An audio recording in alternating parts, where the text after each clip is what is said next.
Perl. साल 2003 मई का महीना था।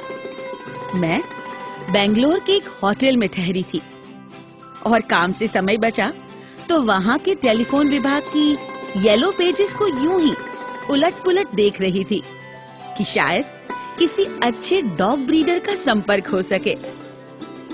जो पहला नंबर मेरे सामने आया, मैंने उस पर डायल किया और पूछा कि क्या उनके पास 20 दिन के पप्स थे, विशेषकर लैब्राडोर, यदि नहीं तो पोमेरेनियन। अगली सुबह ब्रीडर दोनों पप्स को लेकर मेरी होटल पर आ गया। मैंने लैब को उठा लिया और उसको तुरंत खरीद लिया। पर जैसे ही मैंने पॉम को देखा, मेरा दिल जोरों से धड़का। वो बहुत ही उत्साही, तेजस्वी और शैतानी से भरपूर थी। पर विशेष बात तो थी उसकी आंखें, जिनमें मानो रूहानी नूर भरा हो। मुझे उससे एकदम ही आत्मीयता का अनुभव हुआ। अब मैं उसको भी लेना चाहती थी। बातों ही बातों में ब्रीडर ने मुझे बताया कि वह पॉम अपने माता-पिता की संतानों में से एक ही बची थी और क्योंकि वह लड़की थी, उसे लेने को कोई तैयार नहीं था। हालांकि उसके माता-पिता दोनों ही डॉग शोज में इनाम विजेता रह चुके थे। मैं अपना निर्णय ले चुकी थी। मैंने ब्रीडर से कहा कि मैं दोनों पप्स को ही ले रही हूँ और वो अगले दिन उनको एयरपोर्ट पर लेकर आ जाए, क्योंकि मैं बेंगलोर से मुंबई होते हुए राजकोट वापस आ रही थी। अगले दिन मैंने ब्रीडर को एयरपोर्ट पर मेरा इंतजार करते पाया, लेकिन सुरक्षा जांच का ऐलान हो चुका था। बिल्कुल भी समय नहीं था।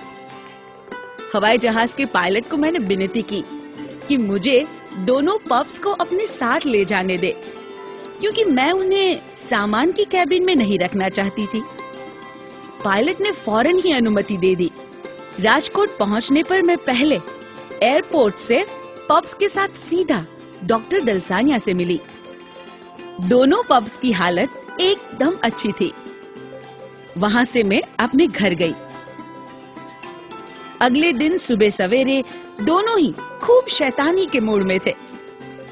दोनों को मैंने एक ही बर्तन में दूध दिया, पर मेरे आश्चर्य की सीमा न रही ये देखकर कि छोटी सी पॉम ने लैब पर खूब दादागिरी की, यहाँ तक कि उसको अपने बर्तन से दूध भी पीने नहीं दिया। मैंने निश्चय किया कि मैं दोनों में से छोटी पॉम को ही रखूंगी। मैंने डॉक्टर दलसानिया को फोन करके पूछा कि क्या कोई लैब पप को लेने के लिए तैयार होगा। आखिरकार डॉक्टर ने एक ऐसे परिवार को ढूंढा जिनके पास पहले एक लैब था, पर अभी-अभी उसकी मृत्यु हुई थी और वास्तव में वो एक दूसरे लैब का संग ढूंढ ही रहे थे। मैंने उसे उसी छोटी सी डलिया में रखकर उन्हें सौंप दिया, जिसमें उसने बेंगलोर से राजकोट तक की यात्रा की थी। अब मेरे लिए उस पॉम की देखभाल करना बहुत आसान हो गया। 2 दिन साथ रहने के बाद मुझे पर्ल नाम उसके लिए सूझा, क्योंकि वह ना केवल एक सफेद मोती की तरह उज्जवल थी, बल्कि उसका प्रेम भी एक मोती की तरह ही पवित्र था। मानो घर में वह एक फरिश्ता बन के उतरी थी। पूरे दिन घर में दौड़ती रहती थी, खेलती रहती थी और हर समय कुछ न कुछ ऐसा करती थी जिससे मेरा ध्यान उस पर लगा रहे। एक दिन तो वो वॉशिंग मशीन के नीचे जाकर छिप गई और मैं उसे पूरे घर में ढूंढती रही। मेरे लिए तो वो एक ऐसा खिलौना बनकर आई थी जिसमें ईश्वर ने प्राण भर के मेरे लिए ही भेजा था। उसके छोटे से आकार से मैं अत्यधिक चिंतित रहती थी, जिसके कारण मैं उसे बाहर बगीचे में नहीं छोड़ पाती थी।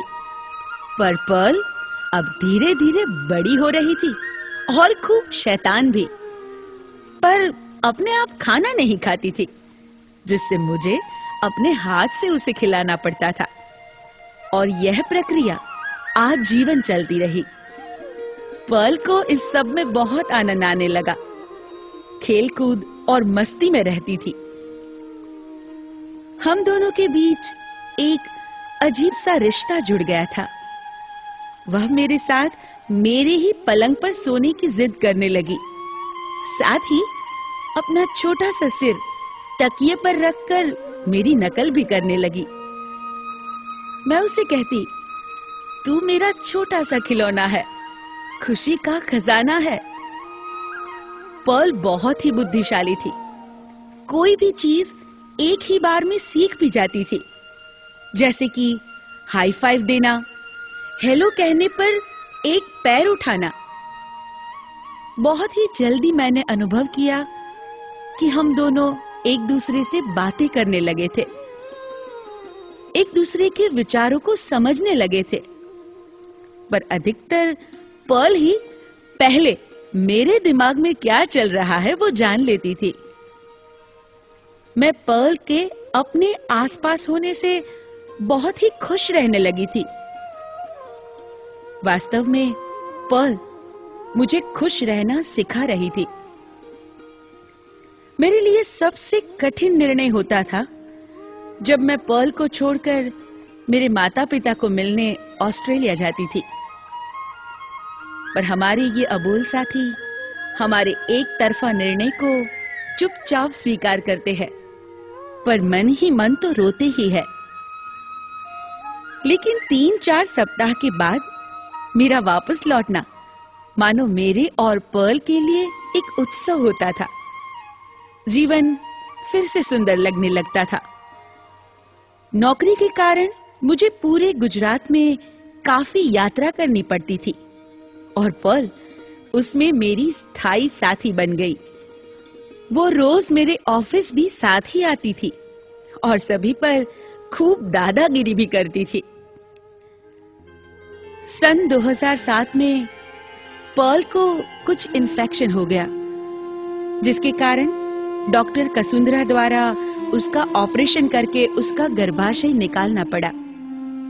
ऑपरेशन के बाद डॉक्टर ने मुझे बताया कि पर्ल का दिमाग इतना तेज था कि उसे बेहोश करने के लिए दवाई की 3 गुनी डोज देनी पड़ी।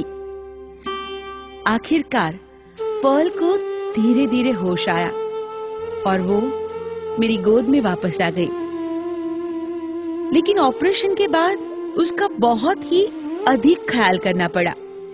हालांकि पर्ल फिर कभी पूरी तरह ठीक नहीं हो पाई। शारीरिक रूप से पर्ल थोड़ी धीमी हो गई थी। जो भी हो, मैं पर्ल के घर में वापस आने से बहुत खुश थी। रोज सुबह जब मैं पर्ल को उठाती थी तो हम दोनों ही मिलकर उस ईश्वर को धन्यवाद देते थे कि हमें एक और दिन साथ साथ रहने को दिया। पर्ल के होने से मैं जीवन को दिन प्रतिदिन जीना सीखने लगी थी, और यह भी कि खुशियां बंडल या ढेर के भाव नहीं मिलती, बस क्षण प्रतिक्षण, पल प्रतिपल आती है। केवल हमें